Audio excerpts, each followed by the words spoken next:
Hello, everyone. My name is Abby Ellison, and I am the student assistant at the Wilson Jones Career Center.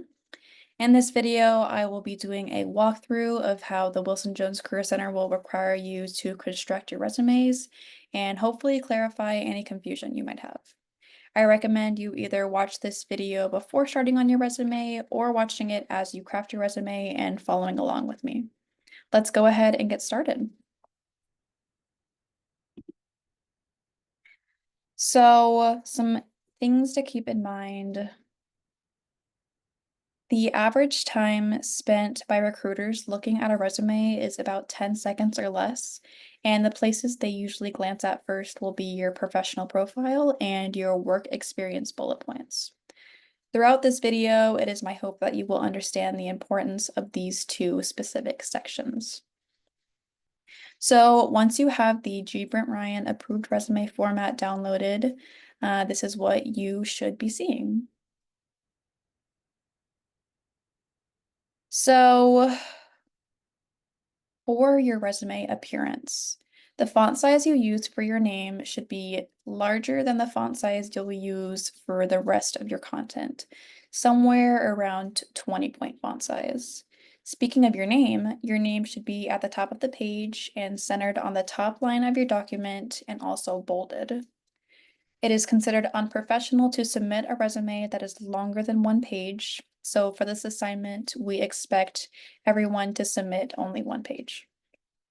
It is also considered highly unprofessional to refer to yourself in first person or use personal nouns such as I, me, or my on your resume. You will need to make sure you are never referring to yourself in the first person in order to adhere to this.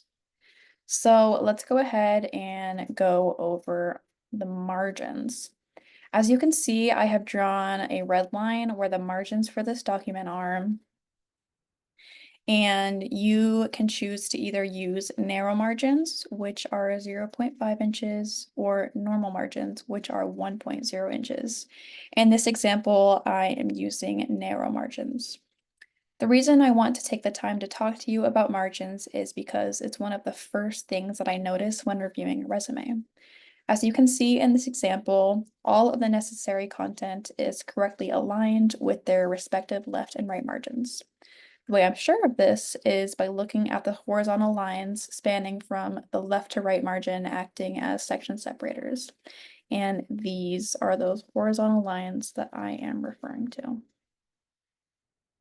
So the words professional profile start exactly where that horizontal line starts on that left margin, and the words GPA if above 3.0 ends exactly where that horizontal line ends on that right margin.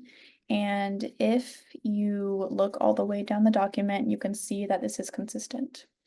Incorrectly aligning content with respective margins is one of the most common mistakes that we see on resumes. It is also very important to have your resume in reverse chronological order. This means that your most recent experience should be listed first and your least recent experience should be listed last. And I will expand more on this in the specific sections where this is required.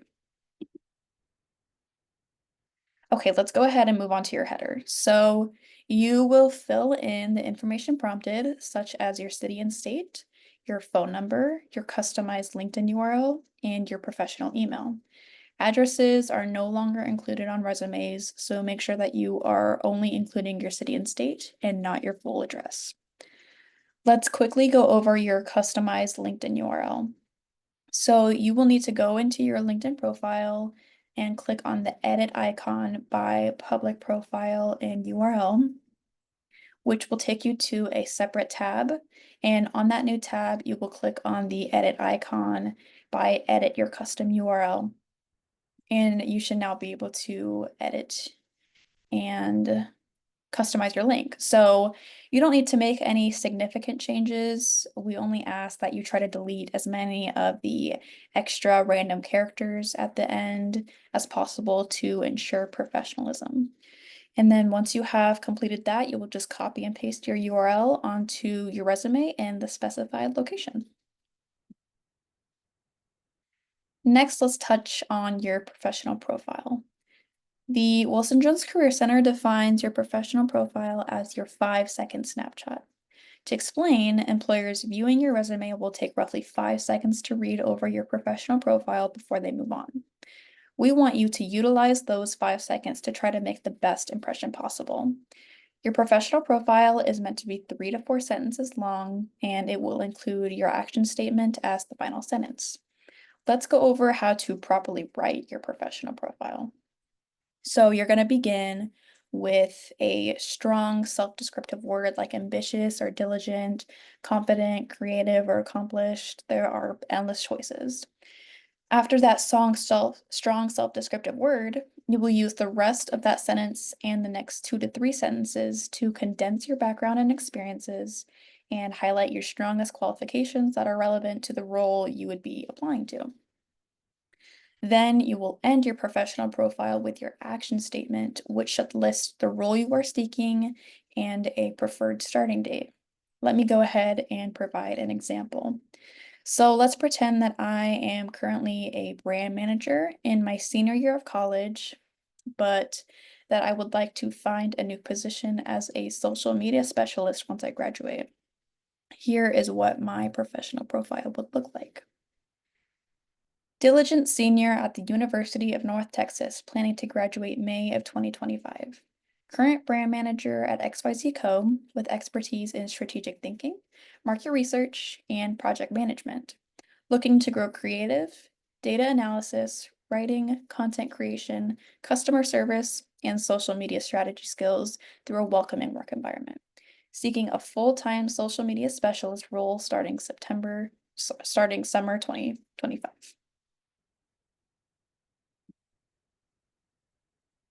Okay, your core competencies section is where you will list your soft skills.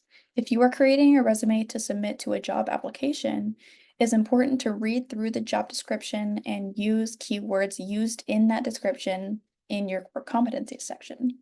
For example, if a job description specifies that, let's say, I'll be working in a fast-paced environment where I'll need to come up with solutions quickly, I would list problem solver or quick thinking as a few of my core competencies. Please note that it is important that you are not listing skills that you would not be comfortable utilizing in the job. For example, if you are not personally a quick thinker, then don't lie and list that as one of your core competencies and instead come up with a different skill. You should have at least 4 core competency skills listed in this section, and you will use the pipe symbol, which is this vertical dash mark shown here, to separate each core competency. And you can see that pipe symbol in both of these examples. Your technical skills section is where you will list computer software packages or programs or platforms that you are familiar enough with to utilize in your role. Again, if possible, tailor your technical skills to a specific job or job description. If a job details that you will, or if a job description details that you will be heavily utilizing Microsoft Excel in that role and you are comfortable using that platform, then you would list Excel as one of your technical skills. You should have also at least 4 technical skills listed in this section, and again, you will use the pipe symbol to separate each skill listed. Let's go ahead and move on to the education section. So you will fill in your degree name and major where prompted, as well as your GPA and expected graduation date.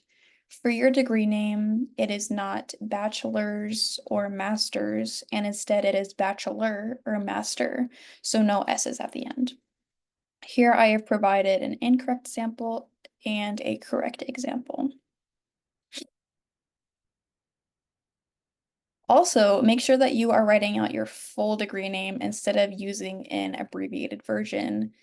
For example, writing out Bachelor of Business Administration instead of writing BBA. If you have multiple educations that you would like to list, they need to be listed in reverse chronological order with your most recent education listed first. If you've earned any honors and awards that you would like to list, they would be listed here in reverse chronological order with the dates you earn them, with the corresponding dates you earn them aligned with the right margin. Same thing for additional education, certifications, or training that you would like to include. You'll list the titles or platform names of these additional areas on the left margin, and then the corresponding dates you earn them on the right margin. And then here is a completed example of someone's education section. Okay, your experience section can include jobs you've been employed at, internships you've completed, relevant class projects, and even research. As you can see here, this is where you will list the company name, your job title, the dates you were employed there, and the location of the experience. If you are presently involved in an experience, then for your end date, you would write present. If your experience was online, then you would list remote as the experience location. Let's quickly go over your bullet points. So your bullet points are an extremely important part of your resume, and they are a chance to really show off. The content included in your bullet points is very important, but the way you write your bullet points is just as important and makes a huge impression. The Wilson Jones Career Center has found that the best way to write your bullet points is by using the three-step method. Let me go ahead and explain that a little bit. So the three-step method includes three parts of a sentence to bring everything together cohesively. Those three parts are: one, what did you do or accomplish? Two, what applications or programs or resources did you utilize to achieve that accomplishment? And three, what results came from that accomplishment? And you will use this method to write each individual bullet point. Here are my bullet points for my current position as the student assistant at the Wilson Jones Career Center. Provide exceptional administrative support by greeting students and guests and efficiently managing appointment scheduling and check-ins using office software.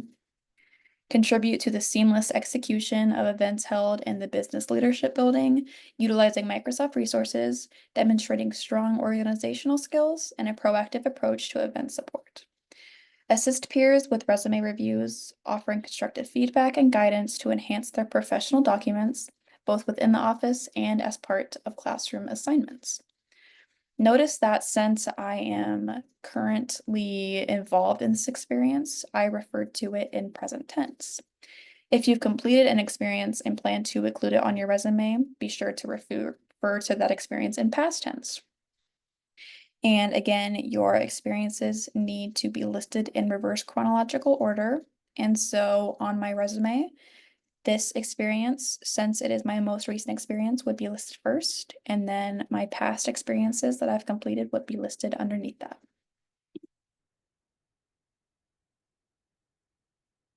Your leadership, campus, and community involvement section is where you will list activities like volunteer work and club involvements. You will list your job title, the name of the involvement, and the location and the dates involved.